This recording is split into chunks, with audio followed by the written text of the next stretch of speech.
Unfortunately, Aubrey Pleasant is no longer with the Detroit Lions organization. We'll see, brother. I don't really know. I do believe it's a scapegoat situation. What he did with Jeff Okudah this year, it definitely feels like a scapegoat situation. I don't know what firing the defensive backs coach changes when you don't have good defensive backs. Everyone's calling him the sacrificial lion. When things get ugly, like those situations happen. This leash of they don't have the talent yet.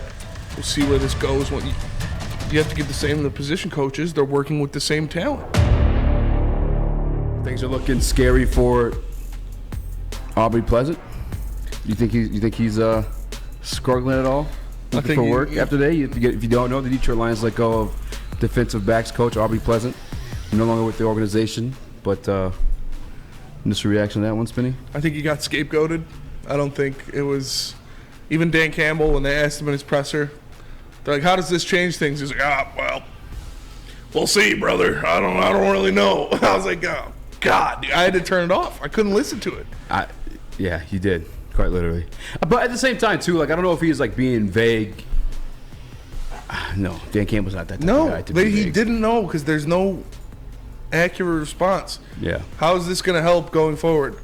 We'll see if we get a new guy in there and it is doing better, brother. It's like, dude, come on. My true, obviously, yes, I do believe it's a scapegoat situation. But also, like at a certain point, like he said that it was just a difference of philosophies. Like they weren't on the same page with each other, obviously. And I don't know if it's quite possible that AG and Aubrey Pleasant maybe got into it. Mm-hmm. Yeah, I mean, because when things are ugly like this, that stuff seems to happen. You know, we don't know the true scenario or situation, but unfortunately, Aubrey Pleasant is no longer with the Detroit Lions organization. He's not. That's a guy who actually interviewed for a defensive coordinator spot. It's actually speculated he was for sure going to get the defensive coordinator position in Minnesota. Mm-hmm. Reported by, you know what? I don't remember who reported it, so I'm not even going to go there. But he'll land on his feet somewhere. He'll land on his feet somewhere for sure. You saw what he did with Jerry Jacobs last year, what he did with Jeff Okudah this year, how he helped those guys get better. Yeah, the Amani fell off and took a step back, but Okudah's been playing at a great level. It definitely feels like a scapegoat situation. It definitely feels like something that I don't know what that changes. I don't know what firing the defensive backs coach changes when you don't have good defensive backs. Damn, Tyreek is a bad man. Tyreek Hill is really... Yeah, you're going up against Tyreek Hill and Jalen Waddle. You're like, all right, now's the time to fire him. Feels like a scapegoat situation to me for sure. Yeah, and I know that Jalen Ramsey credited him a lot and often for like helping him out with his development. Although Jalen was a dog with Jacksonville before he even ended up in LA. But Aubrey Pleasant no longer with the organization. JB, how you feel about that one?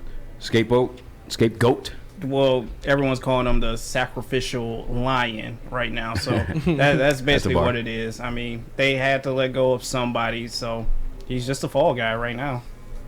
Do you feel like it's one of those scenarios where like the black guy dies first in the movie? Like why it gotta be Aubrey Pleasant? No. I mean, it is Halloween, so you know. Just saying. Hey, LL Cool J, he broke that stigma. Did he? Yeah. He survived in Deep Blue Sea. That's true. He's alive. He survived that shark. He is like cool enough to be the one guy. Yeah. To break that stigma. Yeah. LL Cool J's the man. I'll never forget. I don't know which movie it was. It was one of the Halloween movies, I think. And like Busta Rhymes was like just doing karate against Jason, or like Michael Myers. Yeah. Oh, yeah. I remember being Squared a kid, up like, with it. I was like, oh, okay. Let's go. He starts running a fade with Jason. Snoop Dogg ain't dying first either. Yeah, no. Which one was Snoop Dogg in? No, I'm just saying in general. Oh yeah, for sure. No, man, it's definitely a scapegoat situation. Who knows though? You know, he is the defensive backs coach. That is the portion of this defense that's getting like got by everybody. Yes. By everybody. I mean, outside of maybe Dak Prescott and maybe Carson Wentz, but everybody's getting. I'm trying to use like proper vocabulary. I'm not trying to get like in trouble here. They're getting creamed. Cream pie. Ooh. I'm sorry. Cream pie is definitely not the See, proper I can't help vernacular. myself. Yeah. I can't help myself. What up, though, Sus? I was asking, so both of you are saying that it kind of had to be done. Why do you feel like it had to be done? I mean, I get that the Lions are underperforming, but why is Dan Campbell, Aaron Glenn, Ben Johnson given reins this year for the whole year? Pretty much, it seems like it'd be shocking if any of those three are gone, but why is something like a DB coach being fired? I don't think it had to be done. I think it was a scapegoat. I think it was a joke. They're trying to push some things back, and he's not responsible for our struggles. Like I said, look what he did with Jerry Jacobs last year. Well, that's what I'm saying. Look at what he did with Jeff Okudah this year. It makes no sense to me why you fire a defensive backs coach now. Yeah, that's why I'm saying, like, why is it happening? Because why is Aubrey Pleasant not getting that same great the grace? Yeah, grace. That's why I guess I came up with like my opinion of the matter is like I think that like when things got ugly between him and AG, I think actually Dan Campbell said like in the presser at a certain point like there's this difference of like philosophy or we weren't on the same page. I think is the words that he used. When things get ugly, like those situations happen. And we know Aubrey Pleasant, quite literally from last year's a fiery guy. The situation that he had with Jeff Okudah, game one, screaming at this man on the bench. So I'm assuming a scenario like that possibly went down. Because obviously it's quite possible he's a scapegoat. Maybe for like the fans or maybe even for Sheila. Just so Sheila, hey, we're trying to shuffle things around here. We're trying to get something to work. But I truly believe just him saying that they weren't on the same page and knowing they were given the grace by Sheila, it had to be like a conflict between the two. Yeah, in my opinion. And I could be wrong. I don't know for sure, but just like you said, it makes sense to me, right? It makes sense. It makes sense. That would be something I would expect. I haven't heard anything from that fact. Everybody speaks highly of him. Dan Campbell spoke highly of him at the press conference today after saying he's letting him go. Yeah. Saying he's a hell of a coach. He's a great guy. He has a lot of respect for the man. Yeah. I don't know. Like I said, it doesn't make sense to me. Yeah, the defensive backs have struggled this year, but you saw the progression of players in the past 2 years to step up and make plays in that defensive backfield. So I'm not sure. I can't give you a good reason why he would be. I mean, it's tough though because you do go back to last year, and I mean there were moments right that they weren't getting slaughtered the way we're seeing it this year. And this year, I guess you could arguably say that. Well, no, not the injuries. I was gonna say arguably like better in the back end, but they're not. I had a hiccup there. I apologize. Kirby Joseph performed very well in this last game. He had 6 total tackles. He obviously had the forced fumble. That is his second in as many games. Yeah. He took great strides from his first performance to what we're seeing on the field now. Again, we know what Jerry Jacobs did last year, coming as undrafted rookie. Yeah. Coming in there and having success, playing at a high level. See, but I don't want to necessarily credit him for Jerry Jacobs and Jeff Okudah just because like Aaron Glenn's an actual former defensive back himself. So what does the defensive back coach do then? Well, no, I'm saying like you fire the defensive back, but I'm saying I'm not trying to credit him for like the resurgence of like Jeff Okudah or the emergence of a Jerry Jacobs. Jerry Jacobs went on Twitter today and posted saying that Aubrey Pleasant. So throw solo real quick. Aubrey Pleasant changed his whole perception of how to play football. A ton of different things, how to do them, where to play, what position to be in, how to make play. He gave him a lot of credit on Twitter today after him being fired. So I don't know.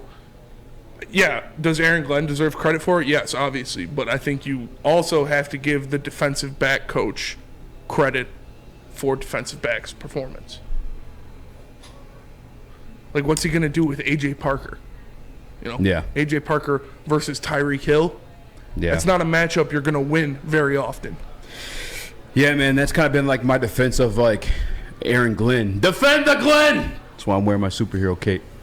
No one can say the lines, I'm sorry. But no, it's always been my defense of Aaron Glenn, like, throughout the fire AG process. You know what I'm saying? That whole campaign is like, what do you want this guy to do? He's cooking with like chicken shit right now. Even if like the guys, there are other teams that are young as well, but we have like the undrafted free agent route, like majority throughout this roster. And I mean, guys starting to fill in now, right? Jerry Jacobs is back now. Josh Pascal is back now. And we obviously saw that after a bye week, though, against the Dallas Cowboys. But the Miami Dolphins, you guys got your one punt, I mean, we're going to dive deeper into the game and what went down with that, too, because I don't even have answers for some of this stuff. And not that I'm supposed to. You know what I'm saying? I just sit here and I talk about it. If I had answers, I'd probably be a head coach making millions of dollars. But it's not the case, Dan Campbell doesn't have the answer. I mean, they need a hero, bro. They do need a hero. They need a real-life hero. They really do. It's tough. Again, I feel like that was a scapegoat option. If you're giving Dan Campbell and Aaron Glenn this leash of they don't have the talent yet, we'll see where this goes. You have to get the same to the position coaches. They're working with the same talent. Yeah. That doesn't make sense to me at all. If you can justify bringing those guys back for their performances, and you just went up against the best receiver tandem in the NFL with A.J. Parker out there. Yeah. What did you expect to happen?